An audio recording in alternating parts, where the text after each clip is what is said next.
Infusion in Ardmore. We'll discuss more. Yes. All right. Oh my God, it's been a little bit. It's been a little minute. I feel like I'm like, shit. Is this my first day? All right. So before I forget, please remember to like, subscribe, share, and hit that notification bell. Ding, ding, ding, ding. And here we are with our favorite person, Kelly. We're gonna talk about this. I'm just gonna start the fluids here. Drip, drip. Absolutely. Because she's dripping now. It's drip, official. Drip, drip.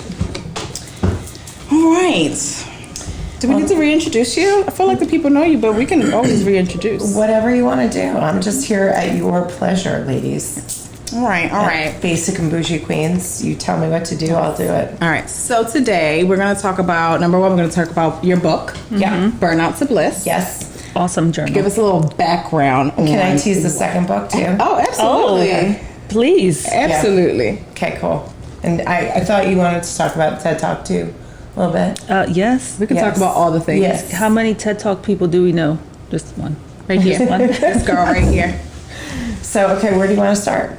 I want the plug to that second book. Oh, okay. So it's a book of fables, and it's all about things that many of my friends who are not straight white Christian men experience in corporate America. So like there's a fable about our cat. His name is Pablo Escobar, and this is true. He literally came to us when we were living in West Philly, and we don't know where he came from. We think he came from like a boarded up house.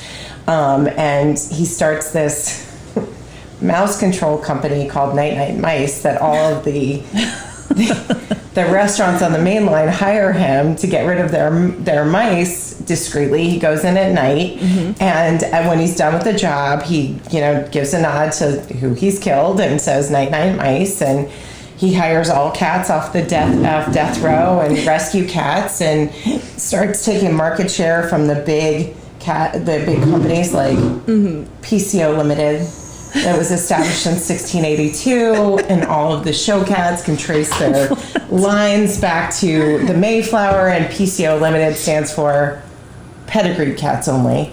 So when Pablo finally agrees to a meeting with them, he goes into this conference room where all the cats are long-haired white show cats with blue eyes. Oh, shit.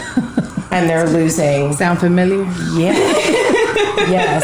So it's all about a commentary on the lack of diversity in corporate boardrooms. I like this. And it's in the form of, little fables. So there's 10 of them, and that's one of them. And I can already see the visual. yeah. I like it. And walking into the boardroom. Right? Yep. Well, and I'll tell you another quick excerpt from it. So Pablo sits down, and the head cat says, "Make yourself comfortable." So he starts to groom himself. And there's a hush that falls over the room, and they're like, "What are you doing? We have an hour grooming session with our humans. We do not groom ourselves." And he's like, "You told me to make myself comfortable," and he licks himself from like crotch to toe, which is literally what he does in our but it's, you're right. That's what it is, and it's a way to kind of shed light on it without going, you're the problem, because that's not. And everybody gets defensive, and then you don't go. Nobody get anywhere. Well, I'll own it.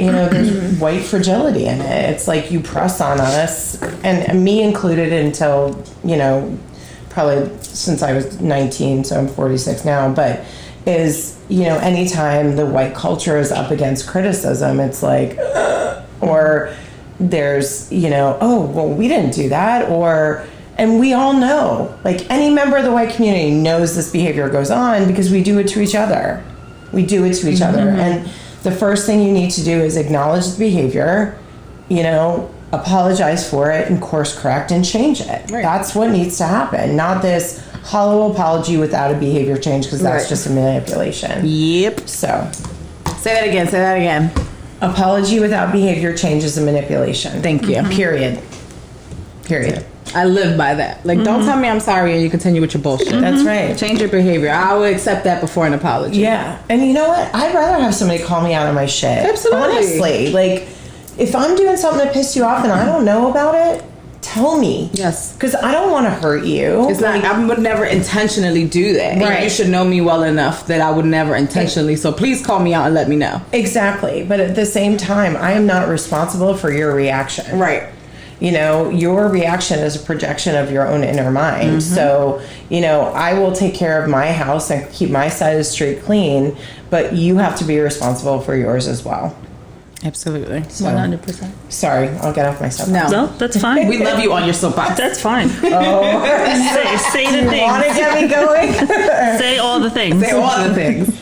Yeah. And then, yes, please talk about Burnout to Bliss. Okay, so Burnout to Bliss, it's a 28-day journal and toolkit, and I beta tested all of these techniques on myself and on my military clients, so over 300 of them. And I know they work. And I wanted to create something that would help people that wasn't like, okay, buying the journal is expensive in itself, but I wanted them to be able to do the things and do them either free or low cost. So like one of my favorite burnout techniques, because maybe I should set the stage of what burnout really is and how it feels, because right now, I just heard a statistic that 86% of all doctors' visits are stress related. All of 86% I believe that. of all doctors' visits are stress related. So, and it's getting worse. Like we thought we learned from the pandemic. We did not. We didn't. It's just like swinging back in the other direction. So, burnout is the result of like sustained stress, right? And basically, what it is it's stuck energy. So if you imagine like you get in a situation where you're in corporate and you get yelled at and like the energy's stuck in your body and you don't have a chance to get rid of it. If more stress comes at you and you're just internalizing, it's like emotional constipation. You're all backed up, right? So that energy has to go somewhere. And typically it comes out in the form of irritability or losing interest in things that you haven't, like you used to love to do. I mean, I remember one year I was so burnt out. I loved the holidays, loved decorating. I'm like, oh, I gotta put up the Christmas tree. Are you kidding me? Like, just another thing. I'm just, that's what how you used to love now is a job. Right. And if you've ever seen the movie Pleasantville, like that's the way I explain it. Like it's like your world going black and white. It's like all the color gets kind of muted out, right? So my favorite technique, and I've done this recently a lot, is to get into my car, to close the doors, to turn on Ozzy Osbourne's Crazy Train, and just to scream my head off, because it's just about moving the energy. And there's science behind it. There's something called primal scream therapy, which I'm not a therapist, so I don't know all the science behind it, but I know it's about like excavating that energy out of your body. And then another way. Yeah. You have to release You it. have Somehow, to. you have to release it. Yeah, you have to. And if you can't go in your car or you don't have a soundproof place to do it, grab a pillow and just scream until you feel it go. Just, you will feel it kind of unlock and unleash from your body. You know, running, that's another great way. Breathing, go into your breath, that's another cheap way to do it. The other We thing, talked about the proper way to breathe, not like, okay, but like smell the flowers, blow out the candles. Yeah. Like Deep slow. belly breathing, Right, exactly. like box breathing, like all those techniques of like bringing it in, holding it, and then releasing it. Yeah, so you want to do it, that's exactly it. And it's called tactical breathing. And the best breathers are special ops officers in the military or yoga teachers. Those are the two, That makes sense. yeah, those are the two professions. So you want to like inhale for a slow count of 3, hold it for 3, exhale.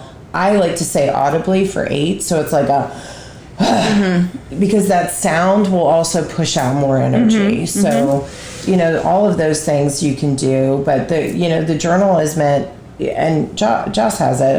How do you like it? You know, I loved it. For 28 days straight, I practiced every single thing, not in order. Like I took, like this made sense for me today What spoke because to you? the playlist, that was like a fun one.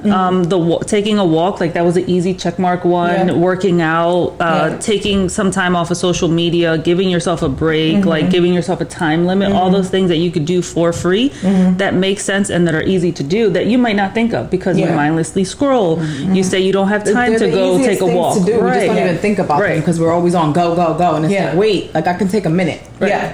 Yeah. So then at the end of the book, it asks you like which ones of these would you repeat? And I have several that I would repeat again because they're easy to do. It's easy to like think about that and go to it. But when you're in that burnout mode, you don't think about it. Right. But having that kind of challenge that I put to myself to, I'm going to do one of these every single day for 28 days. And then I'm going to take like my favorite ones and practice them more often. And that's it. That's exactly it. That's how it's meant to be. And, you know, the idea is so that you do have things that work for you. You know, not everything is going to be resonant with everybody else, Right. you know. It's very personal, and you got to figure out what works for you. So I love that those resonated with you. That's the whole idea, you know, is just to try it, see if you like it. If you don't like it, you know, write it down. And you all said something in your last podcast about, you know, not writing it down on your phone, but actually taking Writing paper it, to pen. pen to paper, yep. write it out. Is a visceral connection, mind-body connection that activates when you write it in. So Absolutely. that's why I wanted it. And I also wanted it because I didn't want something, because somebody said, well, why don't you do an app? Because I don't want you on your screen. Right. Because then as soon as Instagram notification comes in, I forget, I forgot I was reading something that was supposed to help me with this. Right. And now I just hit another notification. Right. Yeah. And it was interesting because I don't know where I read this, or heard it, but all of the social media platforms, the engineers that they've hired are all from Vegas. They're slot machine engineers. So think about that. Interesting. Ching, ching, ching, ching, ching. It's that addictive kind of. So I wanted something that would be a sacred space and would feel good in your hand and would be light enough that you could carry it around with you. And, you know, there's adult coloring pages in there too, which, you know, I want it to be relaxing. that yeah. And I remember when you bought it, you said to me, I looked at it and it just made me relax. I'm like, that's exactly it. The colors in it, the print, like it's it's Everything very was well very thought out. intentional. Like everything was intentional.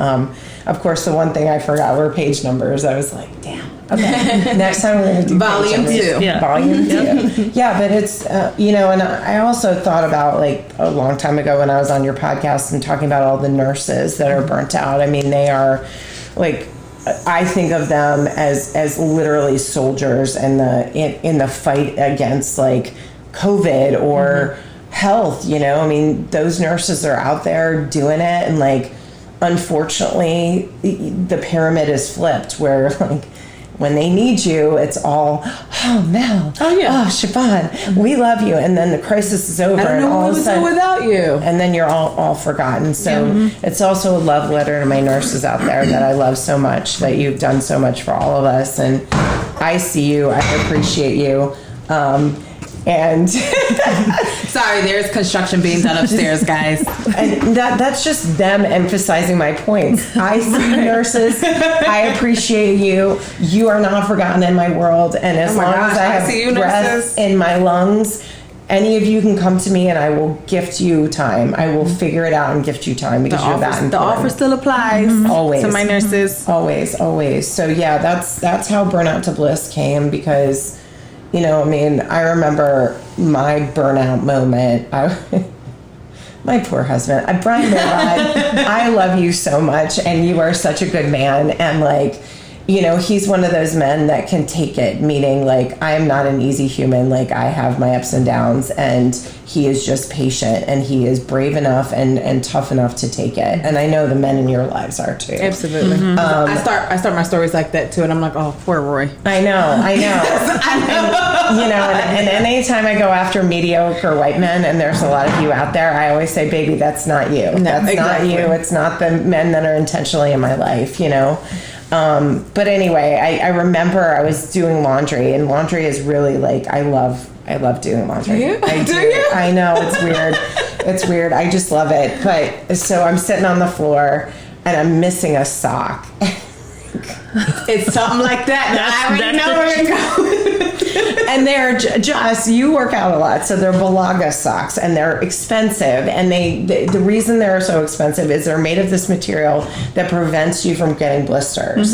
So if you take care of them, they'll last forever, right? And now I safety pin my socks before they go in the dryer. But I was like, The smart Brian goes, what's wrong with you? I was like, I don't know. I'm really tired and I can't find the other fucking sock. And he's like, oh my God, look at yourself. Look at yourself. Look at Surrounded surrounded by laundry. And he goes, I think you need to call your doctor because like this is not normal and you're crying over a sock. And I was like, it's so much more than a sock, but the sock was what pushed you over the edge. it was like It is a representation. It is it is. And Just you probably hadn't released anything in a long time. Yeah. So that was that one little thing happened and it just took you out. oh yeah, and I had a sock. recent moment I had a recent moment this like last couple of weeks where it came home. It was after I like won an award for WeBank here in I won an honorable mention for most resilient business. Very nice. And Congratulations. Thank you. And I came home and the dishwasher was done. And I looked at him and I go, when did you start this dishwasher? He said, 4 o'clock. I go, it's now 10 o'clock. It's a 4-hour cycle at the most. Why are you on your phone? Empty the dishwasher. And he starts coming into the kitchen. I go, get out of here right now. And he was just told me he was like, he walked out, the poor guy was like this. I don't know what to do. And then just backed out. And I go, and by the way, you were in the military, so I know you're tough enough to take this. Go sit down. Get out. But come back and empty this fucking dishwasher. But not right now. He was like, oh my God. And then I apologized later because I was wrong, but it was like, dude, come on, man. I know. Come on. Like, unfortunately, they kind of end up being the punching bag sometimes. Yeah. But I do go back and apologize. I do, yeah, and then I do adjust my I'm behavior. crazy. I'm sorry. I'm sorry. In my non-finer moments, I'll go, and remember, you said I do. You said I do, and you asked. You asked for this. Yeah. My apology is, would you like a shake? Right. Do you want me to make you a juice? And he's a very good man. But I think listening to your previous podcast, first of all, he's my best friend. And I think that's really important in relationships. But I also think that as women, specifically women of color, more so than white women, we're conditioned to like take care of everything and not ask for help and think we can do everything on our own. And it's not possible. It is not possible. It's not. And I'm still struggling with it. Yeah. I'm still having a hard time asking for help. What is it? I don't know. It could be just cultural conditioning, because I know in your culture like mine, it's always family first, you know, and like the women do everything. The women do everything, right? Yes, like I'm struggling. It's like that whole work-life balance. What work-life? That is not a real thing. It's not a That's thing. That's not a real thing. And I don't want. I try to shift it to a work-life flow. Yes. Okay. Because I feel like balance is like. Exhibit A. There you go.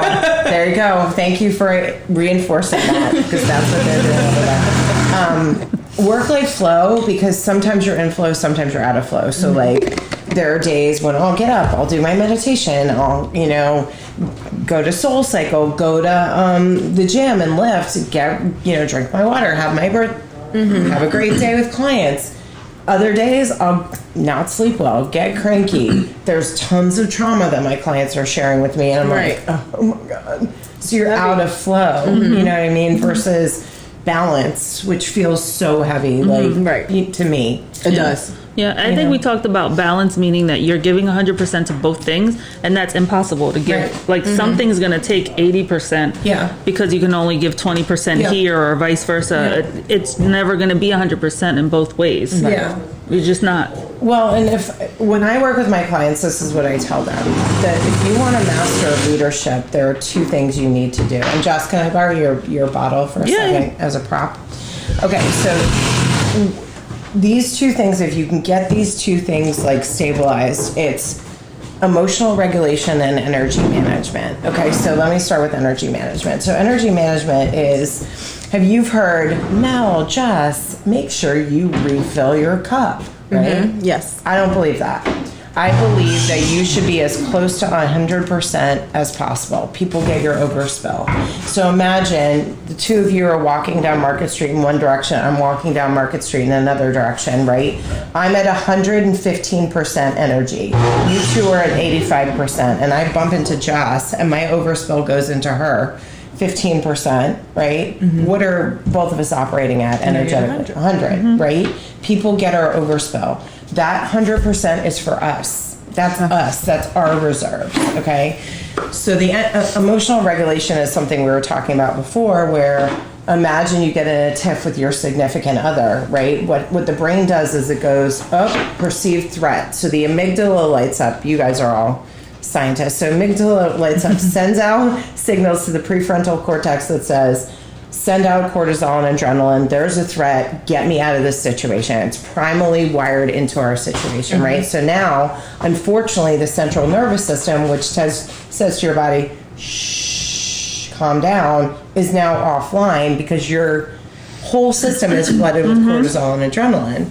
Well, it takes the body 30 minutes to metabolize those hormones. So what you need to do is take a break from each other, take a walk, go in your room, calm yourself down, do a primal scream, beat your pillow. Like, I don't care, get rid of that energy, because if you go back and reapproach a situation with your partner, when your central nervous system is offline, you're going to be saying shit that's mean. Yep. You're going to be going for the jugular. You're going to, because you're once you say it, you can't take it back. Nope. Right. And what happens is if you don't metabolize those hormones, they'll stay in your system for 8 to 30 hours. Don't go to time for So imagine going into the hospital and like your supervisor says something before you go in to take care of your patients, and now you're trigger, right? Instead of it's about to be a day.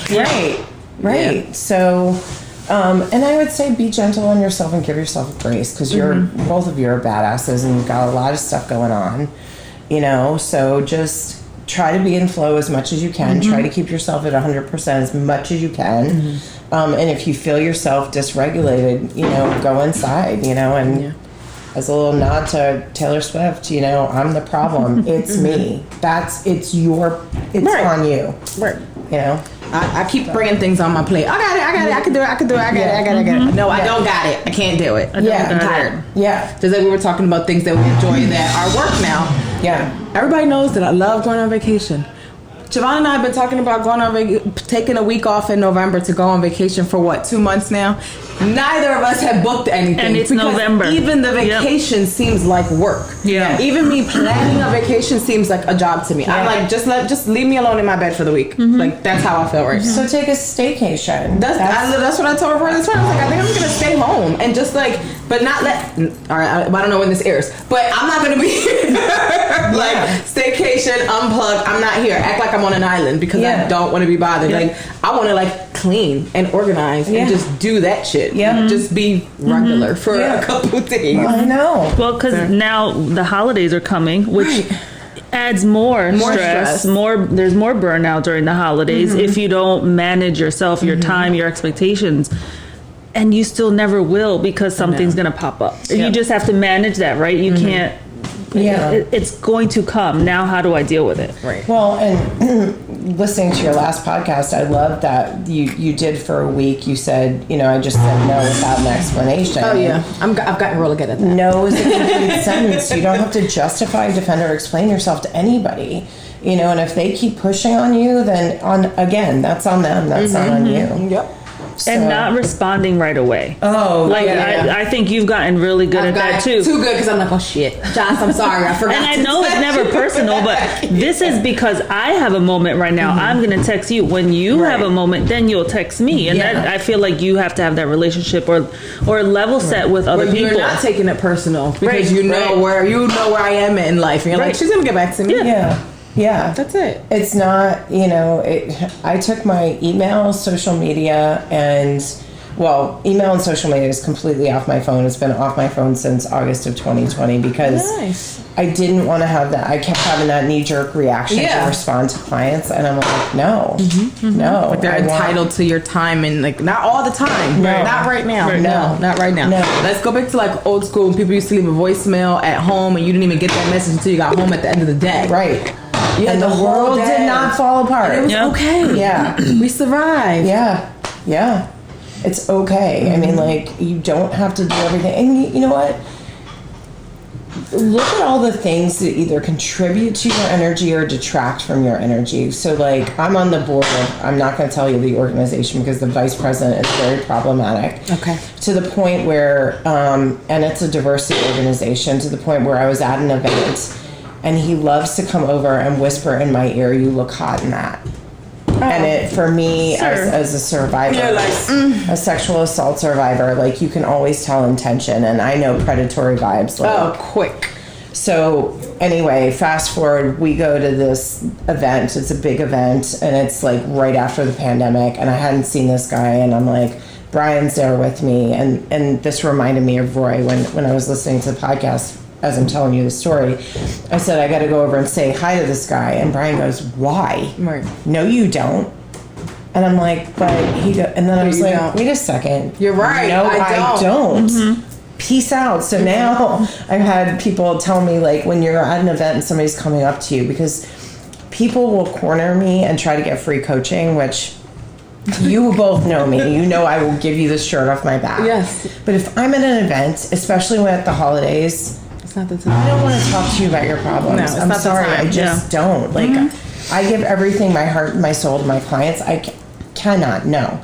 So, you know, now it's been like, nice to see you. Just keep it moving. Like, I just kind of, but I love that you all are coming to that awareness. No, Roy has helped me a lot with that. He's like, you know, you don't have to respond. Yeah. You don't have to. And I'm like, and it's like, I think that's also a cultural thing. Like, well, you have to be polite and you have to, you know, you can't make people feel bad. If I don't speak to you, then you're going to feel some kind, well, who fucking cares? Right. Why am I more concerned about how you feel? Right. Than how I'm really in my selfish era right now. It's really about me. Yeah. No, I love that. I love that because it's like, you know, I mean, as a sexual assault survivor, you know, you always watch these things. Like, for instance, I literally get harassed wherever I go. Doesn't matter if I'm pumping gas or going to Soul Cycle, somebody says something to me. And I'm like, stop. Right? And it used to be like, my friends will be like, well, what did you? I'm like, no. Like, no. Like, why does that have to be? No. I'm minding my business. Right. I'm pumping gas. Right. Yeah. Like, I'll give you an example. One morning, I was hungover. It was 6:45 on a Saturday morning, and I was going to class at Soul Cycle to sweat out what I had done, the damage I had done to my body the night before. Walking down the stairs, going to my car, and this guy, and I'll describe what he looked like. God forgive me for being judgmental. Looked like Gollum from Lord of the Rings. Had dirty shorts on, flip-flops, and a dirty t-shirt, holding a jug of Roundup. And he goes, hey, I need to talk to you. And I was like, I'm on my way to an appointment. I can't really talk to you. He goes, give me 30 seconds. And I'm like, now I'm pissed because I'm like, I just told you no. I don't know who you are. You're a strange man coming at me. Like, I've already got my defenses up. Right. So then he tells me, and we live in Arbor, and we live in a twin, and during garbage day or recycling day, there are cans on the sidewalk. And unfortunately, this gentleman walked around the cans on the sidewalk and stubbed his toe on our concrete edgers, which I hated, but I wasn't going to tell him that. And he goes, I stubbed my toe. See? And it was like, the toe, I don't know what it's called, but the toe to the right of the pinky toe, and there was a little bit of blood around it. And I go, okay, what do you want me to do about it? And he's like, I was trying to be nice to you. And I was like, no, you weren't. How? No, you weren't. I go, clearly not, because I asked you to back off. You didn't do that. And now I become the jerk. Now you're the bad guy. You know, and meanwhile, I find out later that he's introduced himself by name to my husband. Oh, shit. So why didn't he said, I'm your neighbor over there. First of all, you're not. Look at like that. You're not. I don't know if you are. You're a liar. You are. Back off. Right. You know what I mean? And I think as women, we need to remember how powerful we are, and that part of these paradigms that have been set up have not been set up by us. They've been set up by other people into systems that have pit us against each other to distract us from what misbehavior they're doing behind the scenes. So once we realize that, you know, if we were to come together, we would totally outnumber them, scare the shit out of them, and things would change very rapidly. I agree. Just saying. I agree. So, Just saying. yeah. But also, it's 6:45 in the morning.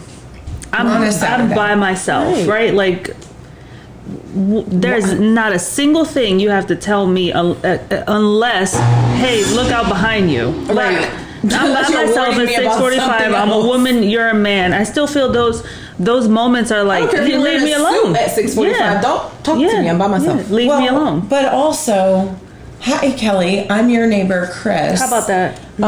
I just wanted to talk to you. I wanted to make you aware of something so it doesn't become, instead of hey, I need to talk to you. I don't know Yeah, you. that's like your messages that you've talked about where people are like asking you about a cup or a shirt or something.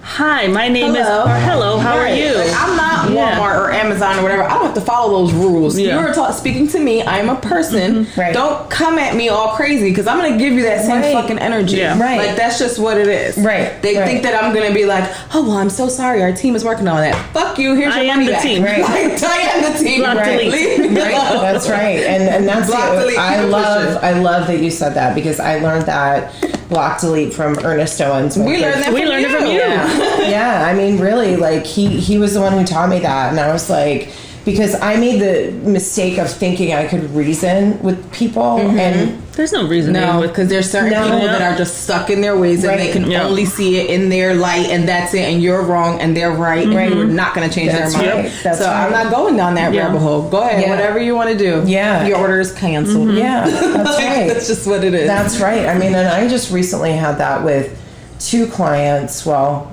they didn't become clients. They said yes on the call. Okay. Told me to send the contracts. They both signed the contracts, and then a week later they were like, "Oh well, I ran out of money, and I don't think I can do this now." And I'm like, you know what?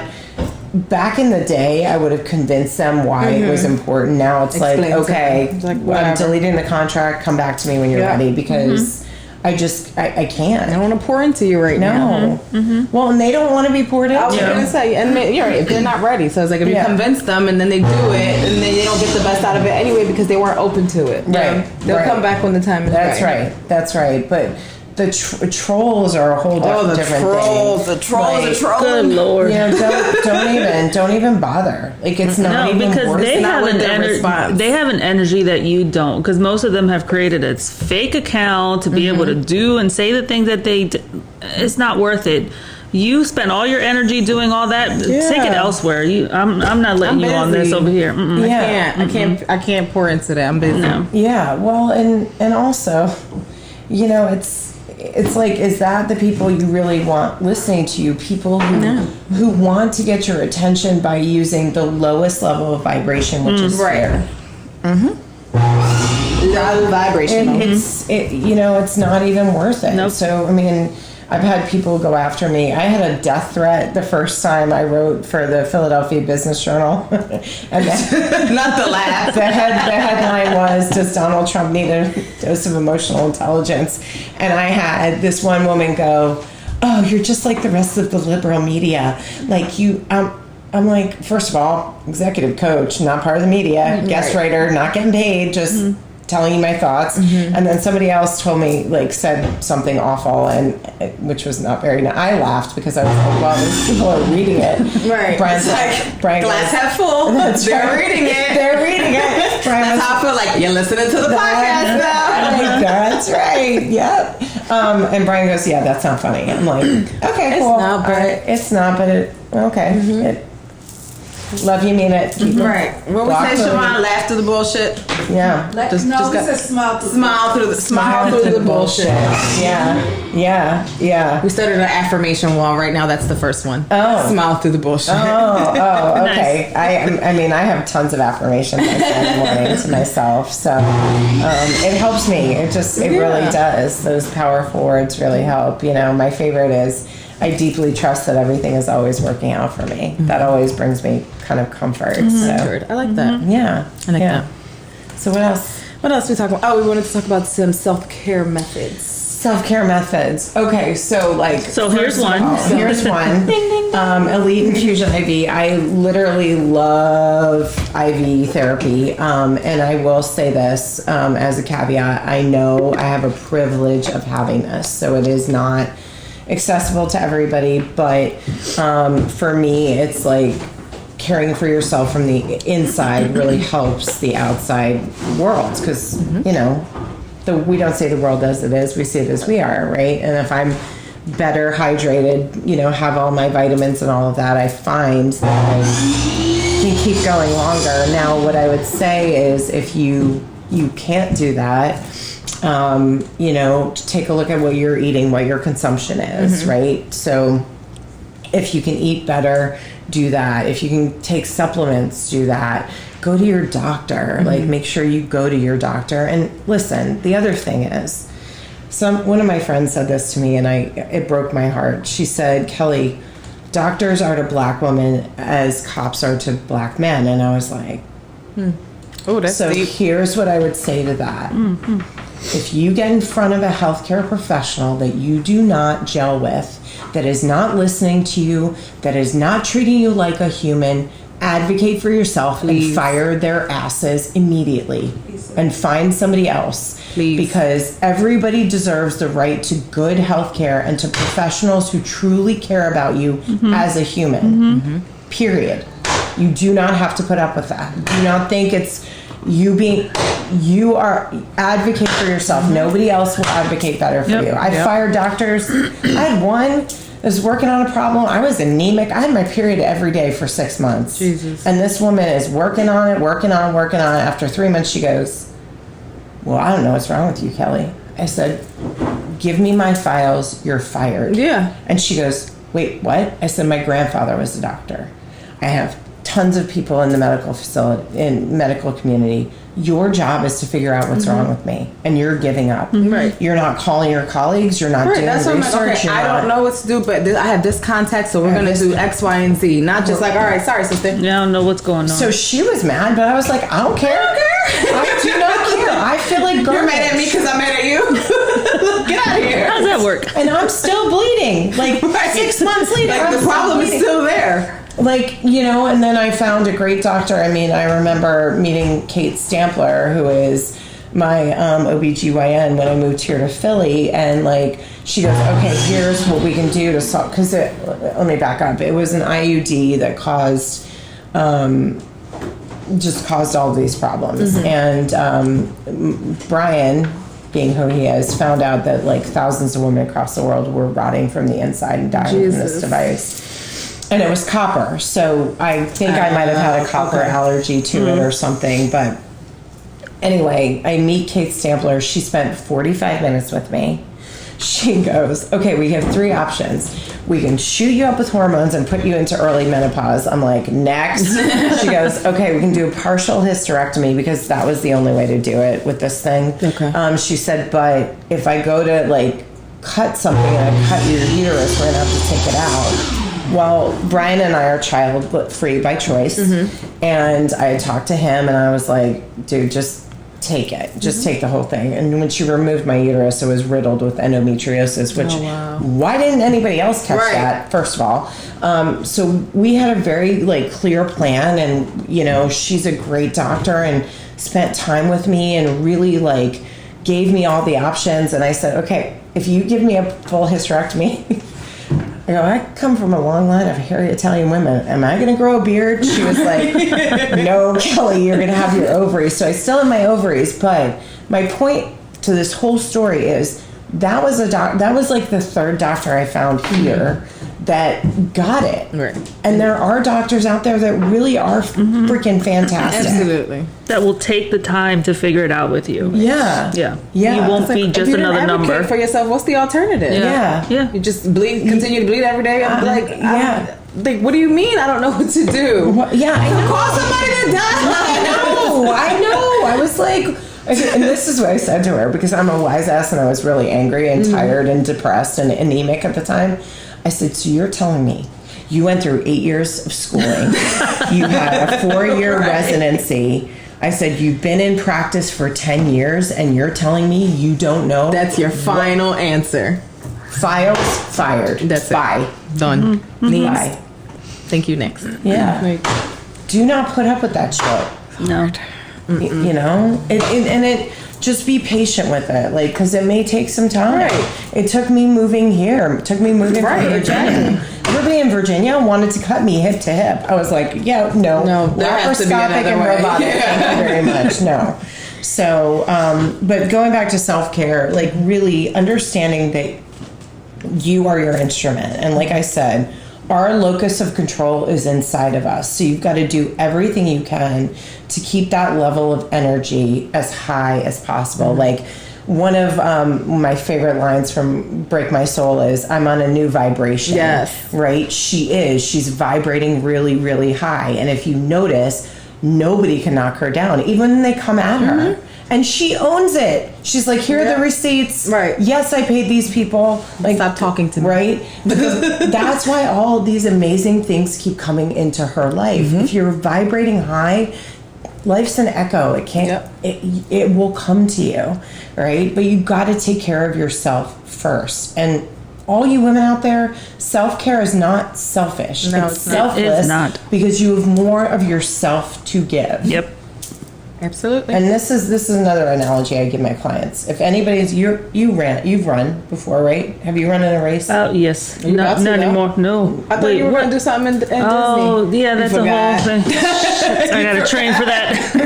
Got me remember your race. Yeah. So you know that there are little like tables when you run a race with like lemon, orange slices and like goo and water and all of that stuff.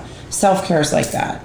Stopping at that table, refueling yourself and keep going. That's why I do this, because I'm over 40. My body does not function the way it did when I was 20. It needs a little help. So do the things to help yourself, like sleep. Sleep is free. You know, get a good night's sleep. If you can get a good night's sleep and you're well rested, everything else will fall into place. Absolutely. You know, good food as much as you can. Stay away from processed. If you can, make sure you get supplements. Ladies over 40, collagen production. I put collagen in everything. Everything. I started adding it to my coffee. Like, Everything. And then water's another great thing. Like one of the things Siobhan and I were talking about last time I came was that most people are walking around dehydrated, and a lot of times your body, and Mel, you're a nurse, so back this up or tell me I'm crazy. A lot of times the body will mistake hunger for thirst. Absolutely. So if you're struggling with your weight, drink water. 80% of weight loss is nutrition. absolutely. You know, so But is it, you can't outwork a bad diet. right, You can't. right, you cannot. And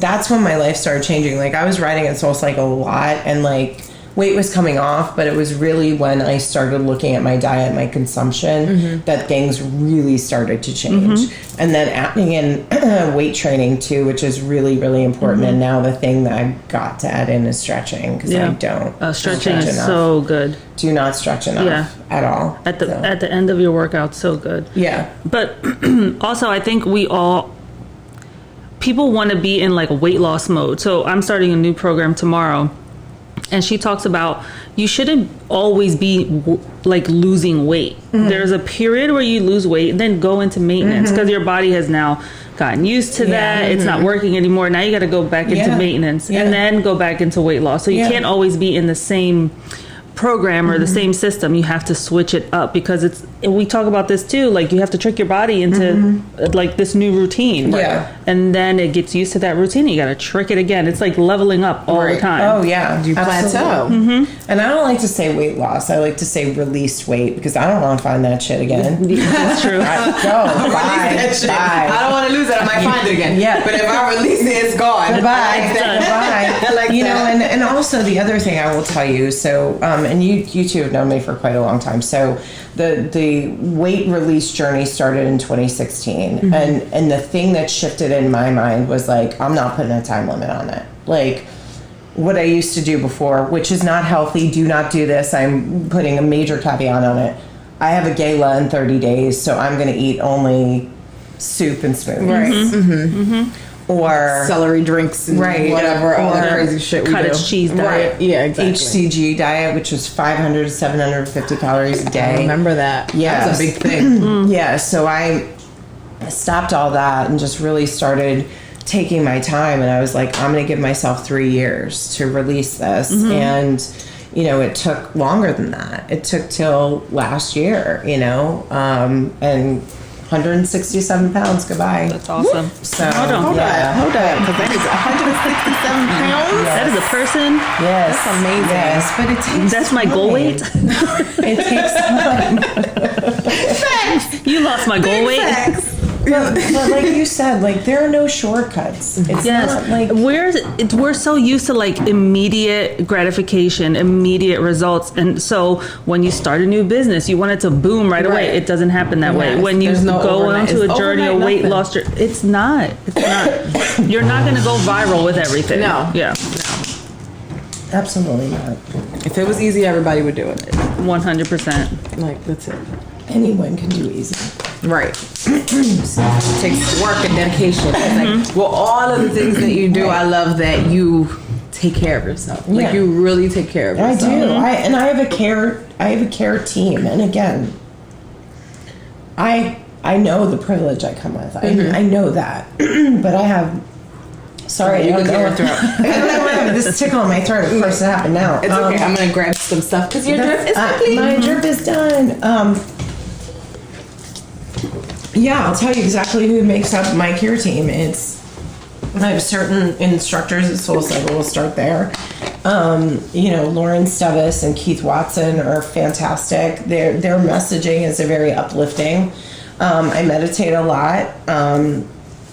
You know, if anybody knows Abraham Hicks, she's great. I don't know if I want to go into the whole story of who she is, but she's all about, you know, making sure that everything is path of least resistance, joy-filled, ecstasy-filled, fun, you know, all of that. So I do that for my mind. I've got Dr. Phillips, who's my psychiatrist, who I see every other week. And my dad was really funny. He's like, when do you think therapy is going to end? I go, never. Never. Absolutely never. Just get started. Never. I've been in therapy for 27 years, and I do not see myself stopping. Because of the nature of the work I do. Everybody does, and you need it. Yeah. So there's Dr. Phillips. Then I've got another therapist who's focused on somatics, which is how trauma impacts your body and how your body holds on to it and the signals your body gives you. Her name is Brittany George. She's amazing. Let's see. Then I've got David Yontef, who is my personal trainer, who is he has a sports psychology degree. So a lot of people, I'm very intentional about the people that work with me. You know what I mean? Because I want them to have that kind of understanding and emotional intelligence of what it is I need. Now, Dr. Phillips, my psychiatrist, is a middle-aged, so he's 75 and he's a Jewish guy, and he's like, no, Kelly, this is not right, and blah, blah, blah, blah, blah, blah, blah. So I need somebody, one of those too. And then I've got, Dr. Gray over at Restore Cryotherapy, who works on my neck, because after 2 car accidents and having permanent whiplash in my neck and back, it's, you got to take care of yourself, you know, and not all the time can you do it yourself, you know.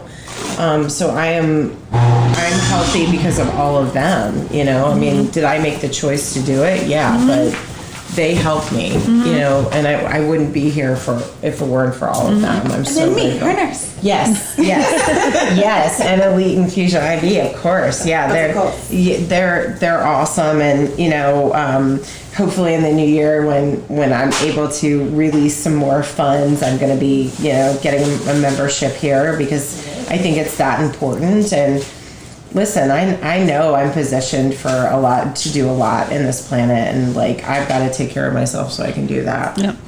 You know, Which is why self-care is not selfish. You have to take care of yourself so that you can be there for other people. Yeah. Yeah. And the other thing is just remember, because I know when I was listening to your podcast about the last episode, when you were talking about the family pressures, like where it's, I said yes to my mom or my sister. I really don't want to do that. That's okay. You don't have to do that all the time. But I think, you know, for me, I felt it deeply because as an Italian American woman who has a very similar, you know, of course it's not Latina, but it's very similar. It's very similar, you know, the matriarch of the household and all of that stuff. And then I realized that why would I want to do something out of guilt and obligation? I want to do it out of joy. I want to do it, right? And that doesn't make me a bad person. That makes me choosing me. Right. Yep. You know, and I think every woman of every culture, if you are able to do that, do that. Choose you. It's okay. I'm here to tell you it's okay. And the world will not fall apart, and your family will be able to feed themselves, and, you know, and make your partner step up. There's a reason it's called partnership, you know? If you're doing it all by yourself, you can be by yourself. Yeah. It's really that simple. That's right. I mean, again, Brian Meerbott, I love you to death. Like when we were dating, I remember turning around and I am prone to have tantrums sometimes. So I turned around and I go, I just want you to know I don't need you. And he looked at me and goes, what? And I go, I want you. That's the difference. Right. And that's what you want. You want me to want you, not need you. Right. Trust me. I want you. I don't need you. I can do all of this by myself. Right. Period. You know. So what else? I think that's it. We've been doing this for 50 minutes. Okay. You're dripped. Yeah. Do you want to take on the world? Yes. Well, do you want me to tell you about the TED Talk? Or? Yes, please. Okay. Finish off with the TED Talk. Okay. So, first of all, like, it was one of the most stressful things I've ever done in my life. It detailed the 3 sexual assaults I survived in college and how I leveraged that in my work to connect to people and use it as a bridge, and shifting the idea of trauma as a liability versus it being an asset, which it has been an asset for me.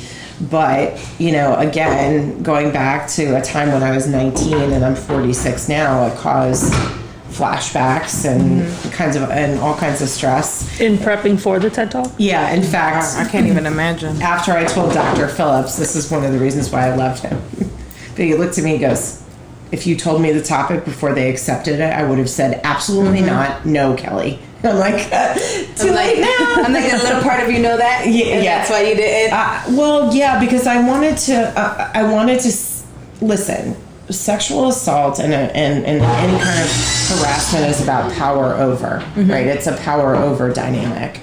And I wanted to, excuse the expression, be like, fuck you bitches that did this to me. Still standing. I'm still standing, you know, like you took a lot of shots at me and like you tried to tear me down, and yeah, I fell on my face and got bloody, but now, in the words of my dad, he was like, you are the strongest person I know. You went through this, you overcame it, you healed yourself, and now you use it in your work. And I was like, yeah, that's pretty much it. But I will tell you the dress rehearsal, now if Brian was here, he would say absolutely not, I'm wrong. But I bombed it. Okay. I bombed it. Like, I had memorized this thing from January till April 13th was the dress rehearsal. They turned on the lights, and I was like, shit. Now, you all know me. You know I can talk like nobody's business. I literally have been in front of cameras since I was 4. I don't know what happened. Brian looked at me, mouthed something, and then I was able to go, right? But I got in the car and I bawled. I was like, I can't believe I've done all this work. I've worked with all these people, 36 drafts, flying across the country, and here I am, like, bombing this shit. And the first thing I did was actually text a friend of mine who is the boyfriend of one of my best friends, Marcy. His name is Greg, and he's an actor. And I said, isn't there a saying on Broadway where if you bomb the dress rehearsal, the performance is supposed to be great? He goes, yeah, that's the thing. So the next day I woke up and I was really nervous. Really, really, really, like, anxiety on high, everything. I meditated. I was like, nope, not enough. Did it again. Then I got in the shower and I ran through the talk word perfect. And I had a makeup and hair artist there. Yes, I did that. I know I'm bougie, but that thing's going to live on the internet. I see nothing wrong with this. So, and her name was Angel. Oh. So, she stayed with me all day. And, like, you know, I went to the venue and tried to meditate a couple of times, but they kept coming in and out of the green room and interrupting me. And I was like, all right, well, I guess I'm not doing this. Then went backstage, and there was a full-length mirror back there, and I looked at the full-length mirror and knuckle-bumped myself and said, you got this. Oh, I love that. Then I sent up a silent prayer and said, God, I'm your instrument. Let my words fall on people's hearts and help them. And I went out, and I hit the red dot, and, like, literally they started the timer, and I don't remember what happened next. I can tell you 3 things. One, my watch clasp fell, and, like, I redid that. I remember that. I remember getting choked up, and I remember stumbling over a quote, but that's it. That's it. Now you did it. Yeah, so it's done. I won't ever do it again. No? Checked off your list of things to do. It's a credential. I want anybody who wants to do a TED Talk to understand that. It's a credential, right? So now it's been, University of Central Oklahoma did the edits. They had the final edits at the end of July. TED has had it since the end of July. We're just waiting for them to approve it and upload it to the platform, but it's a credential. It's a credential. It's a credential. Like, remember that, you know, because you sign that talk over as intellectual property to TED. So I can never tell that story ever again in my words. I can't chop it up. I can't. That's why I'm not telling you pieces of it, because I can't. No, I'm not. You know, they own it, and they can also charge for it, and apparently they charge by the second. Oh, very interesting. Yes. And I don't see any of that money. And no, they did not fly me out there. I flew myself out there. I put myself up, flew my husband out there, you know, all of that. So, you know, it was a great experience. I will never do it again. But I want people who want to do it to understand what's behind it. Yeah. You know, and I had a great coach, Julia Mines. I could not have gotten through it without her. She was incredible. Oh, so. That's awesome. Yeah. Well, you did it. Yeah, I did it. I did it. Good for you. I did it. I know. You did it. Be proud of yourself. I know, man. I know. Good I'm for very you. proud. That's a big deal. I'm very, very proud. I'm very proud, and I'm proud of Fab Over 40 too. Like, I was gonna say, if you don't mention that before we close out. So let me tell you. I know we're over time, and I'm sorry. I know. We can talk forever, but yes, just really fast. So I get this text. You've been certified fabulous. And I was like, duh. I know that. What the hell is this shit? It's spam. Click. And then I see it's New Beauty magazine, which is a great magazine. I've been a huge fan of theirs forever. And literally, you know, I don't know who nominated me, but it's basically voting, and you can donate to breast cancer, which is, you know, especially in communities that are not white, it hits those communities really hard. So check yourselves, ladies, please. Takes 2 seconds in the shower, check yourself, get mammograms, like, please do all of that. So it's a daily vote, and if you want to buy extra votes, you can. That money goes to the breast cancer organization. I can't vote, which is great. It's okay, I vote. I vote. Yes, but it's like votefabover40.com/Kelly Meerbott or something like that. But yeah, I mean, please, I would love it, because, you know, you deserve it. Yeah. Fabulous. Yes. Hello. Yes. Like that. It just makes sense. Yeah. Can we call this episode that? Fab Over 40? Can we? Yes. You can call it whatever you want. That's it. It's your world. I'm just living it, ladies. That's the title. So yeah. But I think there's a certain level of pressure for women women in general, but women over 40 to look like you're 20, and you don't, you don't have to. But and I love you, Queen Bee, but I did not wake up like this. I did not at all. No, lots of work involved. Yes, I don't even wake up with this hair. Yeah, like, please. Thank you so much. And thank you for Elite Hydration. Yes, thank you, Elite Hydration, for hosting us. You're welcome. Yes. We got to do another episode with Siobhan. Yeah, and for my liquid lipo shots. Yes. Oh yes. Yes, got your liquid lipo shots. Liquid lipo shots. Yes. Shot you up. Got your drip. Shot. Right. We do different kind of shots these days. These are self-care shots. Yes, and support entrepreneurs, especially females like Mel and Siobhan, and Jos and her sister have a great organization, and Mel has her own clothing brand. Support these women. Thank you. Yeah.